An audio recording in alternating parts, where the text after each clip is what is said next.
본문은 이제 솔로몬에 대한 마지막 기록이죠.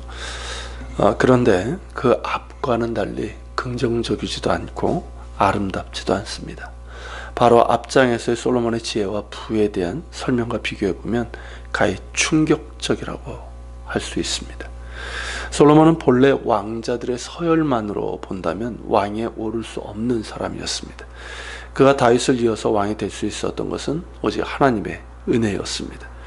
그것을 알기에 왕위에 올랐을 때 겸손히 하나님 앞에 엎드려 일전 번제를 드렸고, 하나님께서 그를 부르셨을 때 백성을 잘 재판할 수 있는 듣는 마음, 그 지혜를 구했던 것이죠.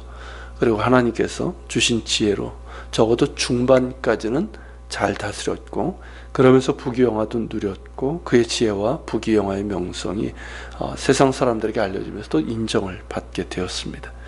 그런데 점차 자신을 위해서 불을 쌌고 병마를 많이 두었고, 특히 아내를 많이 두면서 점점 마음이 돌아서기 시작했습니다. 그 마음 가운데 교만과 나탐이 깃들고 자신의 명성과 부귀영화를 마치 자신의 능력으로 얻은 것처럼 여기면서 하나님은 부차적인 존재가 되고 말았습니다. 그것을 잘 보여주는 것이 1절입니다.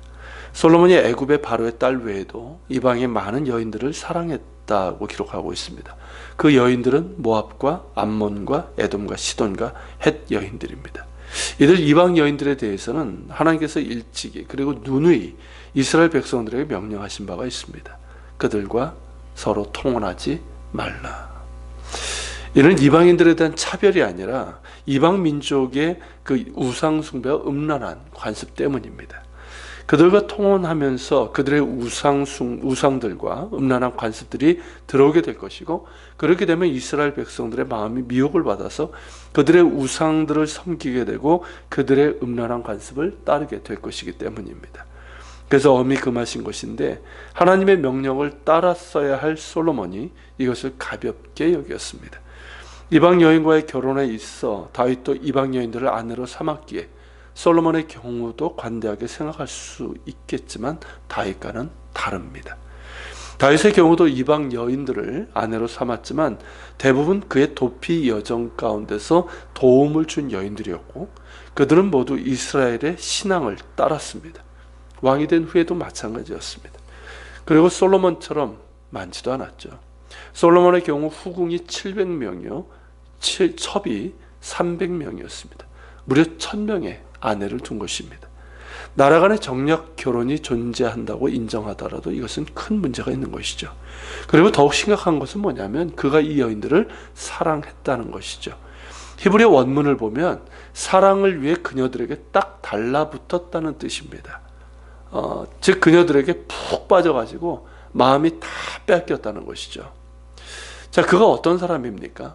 하나님을 사랑했던 사람이었고 백성을 사랑했던 사람이었습니다. 하나님과 그분을 예배하는 데 마음을 두었던 사람이었습니다. 그런데 이제는 하나님보다 이방 여인들을 더 사랑하고 하나님보다 1000명의 이방 아내들에게 마음이 다 뺏겨서 그들이 원하는 대로 했다는 것이죠.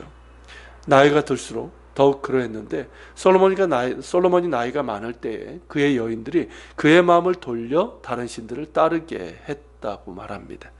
4절의 평가에서 보는 것처럼 그의 마음이 그의 아버지 다윗의 마음과 같지 않게 되었습니다. 다윗의 경우는 어땠습니까? 그 마음의 중심에 하나님이 있었죠. 하나님의 마음에 합한 사람이라 할 정도로 하나님을 사랑했고 그 마음이 변하지 않았습니다. 그래서 그의 아들의 별칭으로 주신 이름이 여디디야, 하나님의 사랑을 입은 자라는 뜻의 이름이었습니다. 그렇게 평생을 마음을 다해서 하나님을 사랑했던 이의 아들 여디디야가 바로 솔로몬입니다. 그의 이름 솔로몬도 그의 평화라는 뜻인데 하나님께서 함께 하심으로 주신 평화 아닙니까? 그래서 평화롭게 성전을 건축할 수 있었고 나라도 평화롭고 부강해질 수 있었던 겁니다. 그런 그가 하나님이 아닌 다른 이방 여인들을 더 사랑하고 하나님이 아닌 이방 아내들에게 마음이 다 뺏겨서 그들이 원하는 대로 하고 예루살렘 성전 바로 앞에 있는 감람산 쪽에 그들의 우상의 신전들을 세워 주었습니다. 뿐만 아니라 그 우상의 제의에까지 참여를 했다는 것이죠.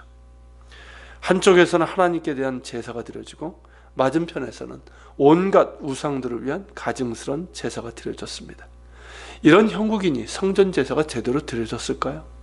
분명 예배는 형식이 되어버렸을 것이고 소홀해지고 혼합종교적인 요소들이 섞이기 시작했을 것입니다. 왕이 이 모양이고 왕실이 우상 숭배로 가득하니 백성들은 어떻게 되었을까요? 자연스럽게 우상 숭배 누룩이 온 나라에 퍼져서 혼합주의의 간음에 빠지고 만 것입니다. 이런 왕과 백성들에게 하나님께서 원하시는 정의와 공의를 행할 것이라 기대할 수 있을까요? 거룩한 나라요, 제사장 민족으로서의 사명을 감당할 수 있을까요? 불가합니다. 그리고 10절에 보면 하나님께서 솔로몬이 이방 아내들로 인해 우상 숭배기를 따르지 말 것을 명령하셨다고 합니다. 그런데 그는 그 명령을 지키지 않았습니다. 이것은 그에게서 듣는 마음이 사라졌음을 의미하는 겁니다. 말씀을 듣고도 거역하는 의도적인 불순종이고 하나님을 가볍게 여기는 죄악입니다. 자, 그런 그를 어찌해야 될까요? 하나님을 저버린 그와 그의 백성을 어찌해야 될까요? 하나님께서는 그에게 반드시 이 나라를 빼앗아 그의 신하에게 줄 것이라고 하셨고, 다만 그의 아버지 다윗을 생각해서 그의 생애는 하지 않으시고 그의 아들 때에 그리하실 것이라고 하셨습니다. 더불어서 그의 나라를 다 빼앗지는 않으시고 하나님의 종 다윗과 택하신 예루살렘을 위해서 한 지파를 그의 아들에게 주리라 하셨습니다. 그래서 결국 이것도 하나님의 자비죠. 그렇지만 결국 어떻게 됩니까? 그의 아들 때에 나라가 남북으로 갈라지게 되고 급속히 힘을 잃게 되면서 강대국들에게 이리저리 치이는 우스운 꼴이 되고 맙니다. 솔로몬은 처음은 좋았지만 끝이 좋지 않았던 사람으로 평가되고 있습니다. 그가 그렇게 된 데는 다른 데 있지 않습니다. 바로 하나님의 말씀을 가볍게 여긴 데서부터 시작이 된 겁니다. 이방 여인과 통혼하지 말며 그들의 가증한 우상과 관습을 따르지 말라는 명령을 가볍게 여겼습니다. 아내를 많이 두지 말라는 명령을 가볍게 여겼습니다. 설령 이방 여인과 결혼했다면 엄격하게 우상을 버리고 하나님을 따르도록 했어야 했는데 이를 가볍게 여기고 자신들의 우상을 섬기도록 했습니다.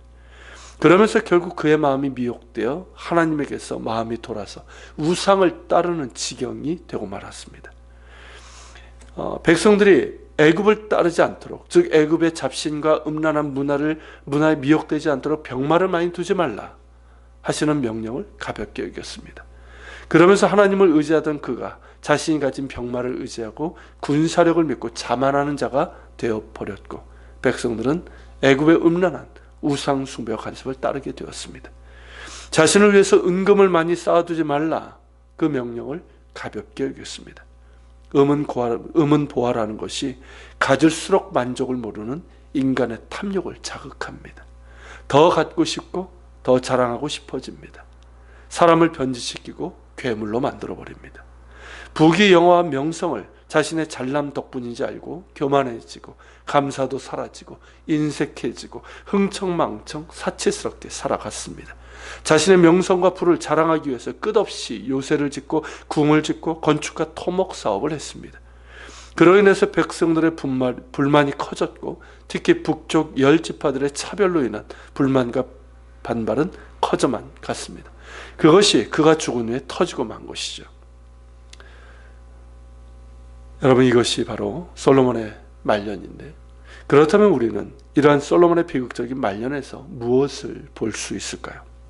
그가 무엇 때문에 그렇게 되었는가 하는 것도 중요하지만 하나님께서 우리에게 원하시는 것이 무엇인가 하는 것입니다. 하나님께서는 우리의 마음을 원하십니다. 우리의 마음을 다하고 뜻을 다하고 힘을 다하여 내 하나님 여호와를 사랑하라 하십니다. 예수님께서도 우리의 마음의 문제를 지적하셨습니다.